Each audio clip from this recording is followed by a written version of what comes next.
When archaeologists uncovered the circular timber-framed fortress of Archaeum in the Russian steppe, a question arose. How could a Bronze Age settlement in the freezing Urals have anything to do with the tropical river valleys of India? Modern archaeogenetics provided the answer. When scientists extracted DNA from the skeletons of the Sintashta culture, they mapped a highly specific genetic marker, R1A-Z93. Today, that exact same ancestral signature is found at its highest frequencies in the traditional priestly lineages of India, the Brahmins, and across the Iranian-speaking peoples of Central Asia, from Tajikistan to Afghanistan. Because of this link and a mountain of linguistic data, mainstream scientists argue that this northern steppe culture directly shaped the foundations of two of the world's oldest sacred texts, the Indian Rigveda and the Iranian Avesta. But these northern chariot builders didn't march to the subcontinent overnight. Over centuries, they drifted south, expanding across millions of square kilometers of grassland into a massive network called the Andronovo horizon. They were a people of the open sky. They raised cattle, bred fine horses, and spoke Proto-Indo-Aryan, the common mother tongue of Sanskrit and Persian. But around 2000 BCE, as their clans pushed further south, the open steppe suddenly vanished. And in the desert river basins of Central Asia, they ran headfirst into a completely different human experiment, an empire of mud, protected by massive walls. In Soviet school textbooks, the Karakum Desert was described as one of the world's great uninhabited wastelands, where occasionally a shepherd might pass with his flock. Otherwise, nothing. The shepherds knew otherwise. They had noticed the mounds. In 1972, a Soviet archaeologist named Viktor Sarianidi followed one of those shepherds to the largest mound he knew. In Turkmen, it had a name: Gonur Depe, Grey Hill. He picked up the first pottery fragments from the surface. National Geographic called him the non-stop archaeologist. He came back every year for 40 years.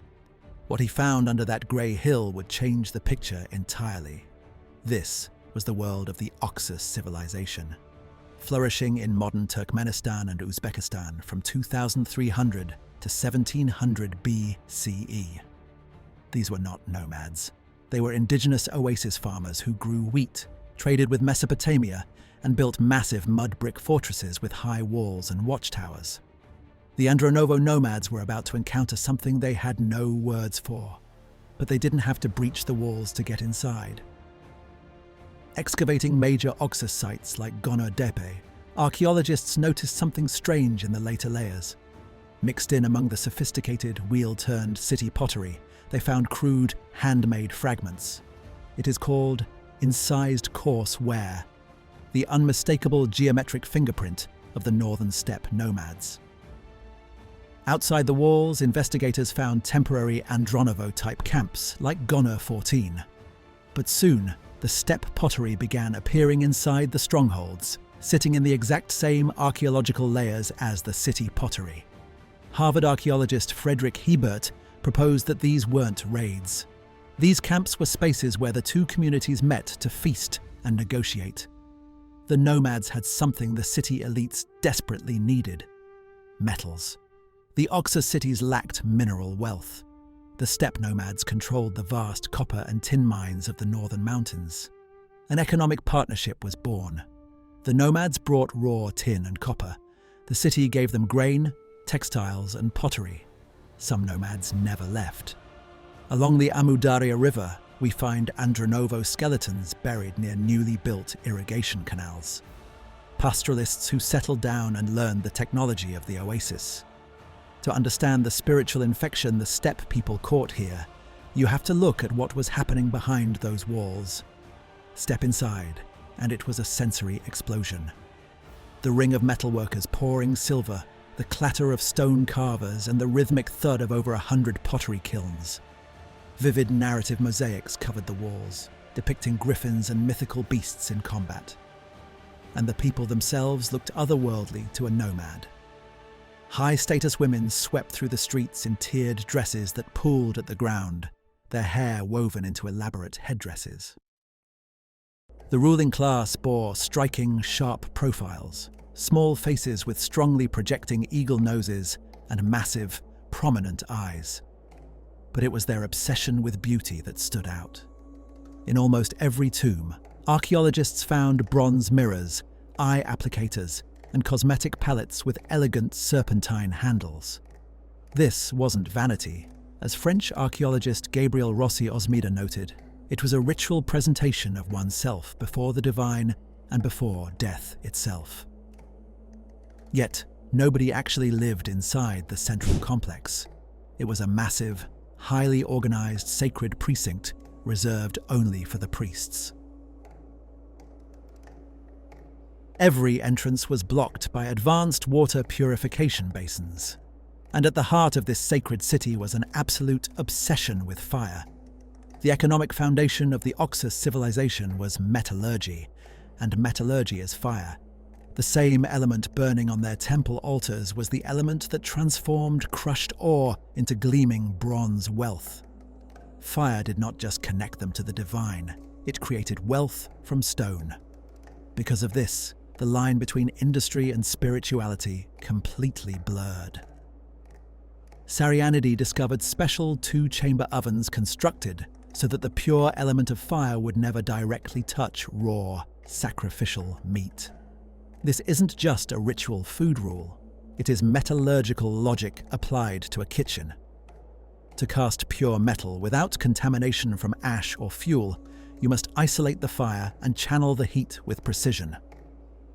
The fire was sacred, and it could not be contaminated. The Andronovo nomads who controlled the northern mines were the ones bringing the raw stone to these master firesmiths. Fire became the ultimate bridge between the two peoples. The nomads brought the stone, the Oxus Civilization turned it into the world. And the nomads were watching. As generations of trade passed, the intense interaction permanently altered the spiritual world of the steppe.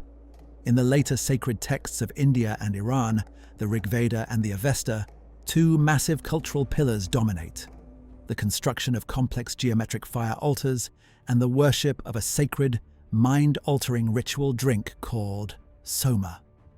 For decades, scholars assumed these practices came from the northern grasslands, but the archaeology of the northern steppe shows no evidence of them.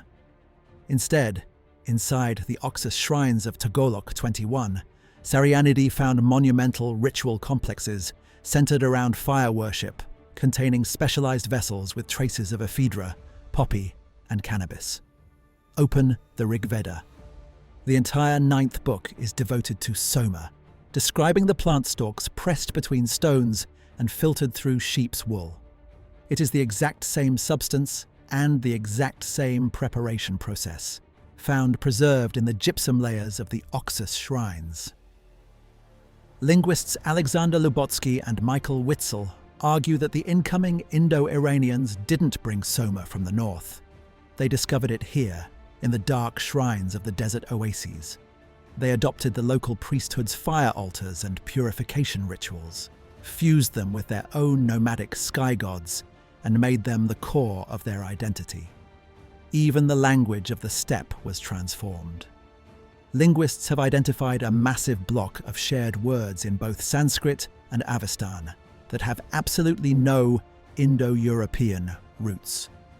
The steppe herders learned the Oxus word for brick, istika, the word for plowshare, phala, and the word for camel, ustra. Most importantly, they absorbed the Oxus root word for priest, atharvan. They arrived with wagons and cattle. They left with a priesthood. To see how fast this new hybrid culture began to move, we have to look west. In 1380 BCE, a diplomatic treaty was struck in northern Syria between the Hittites and the kingdom of Mitanni. The Mitanni rulers spoke a local language, but they carried Indo-Aryan names and swore oaths to Vedic gods inscribed in the clay: Mitra, Varuna, Indra, and the Nasatyas. From the same archives, a horse training manual by a Mitanni master named Kikuli uses Sanskrit-like counting words to track laps: Aika, Tera, Panza, Sata, Nava. One branch of this mobile culture had driven all the way to the Mediterranean, leaving a timestamp in Syrian clay. But the main branch turned south. Around 1700 BCE, the climate dried out completely. The Murghab River shifted course, the irrigation networks failed, and the grand mud brick oases of the Oxus Civilization were permanently abandoned. But the culture didn't die. By the time of the collapse, the crude handmade pottery of the steppe camps had vanished from the record, replaced entirely by wheel-turned, Oxus-style ceramics. The nomads had fully absorbed the city's craft and identity, and modern genetics reveals a stunning plot twist. A landmark 2019 study by Vagish Narasimhan confirmed that the Oxus city dwellers themselves did not migrate to India. Their genetic line essentially dead ends in Central Asia. Instead, it was the steppe nomads who became the vessels. They were the ones who lived in the camps, learned the words, adopted the fire rituals, and mastered the Soma preparation. And when the oases collapsed, it was the steppe people who carried this transformed, hybrid culture out of the desert. The Oxus civilization's contribution to the future of South Asia was profound, but it traveled in the bloodlines of the nomads. They arrived at the Oasis carrying one civilization's genetics and left carrying another civilization's soul. Wielding the mobile military technology of the Northern Chariot, but armed with the sacred architecture of the southern city, this newly transformed population began to fracture. The Andronovo horizon had never been a single unified people. It was divided into distinct regional subcultures: the Western Alakul, the Eastern Fedorovo. Some scholars, notably Elena Kuzmina, have linked the Fedorovo specifically to the Indo-Aryan migrations southward. If that's right, the groups heading towards the Hindu Kush were already culturally distinct from those who would eventually become the Iranians. The split had already begun in the camps. One branch turned west, toward the Iranian plateau. The other turned southeast, toward the Hindu Kush. And as they separated, the shared mother tongue split with them. You can hear it in a single word. The sacred drink they had both borrowed from the Oasis shrines. The Indo-Aryan branch called it Soma. The Iranian branch called it Haoma. Same plant, same ritual, same root. One sound shifted, two languages diverging, and after the split deepened, something stranger happened. The Iranian branch, under Zoroaster, reformed its religion, and in that reform, Indra, the greatest warrior god of the Rigveda, the figure who receives a quarter of all its hymns, was named a demon. The gods of one tradition became the demons of the other. Scholars debate exactly why. The leading theory, Zoroaster was rejecting the violent cattle-raiding warrior culture that Indra represented, precisely what the Rigveda celebrates. Two traditions, the same origin, moving apart. The gateway to the subcontinent was finally open. We are getting closer.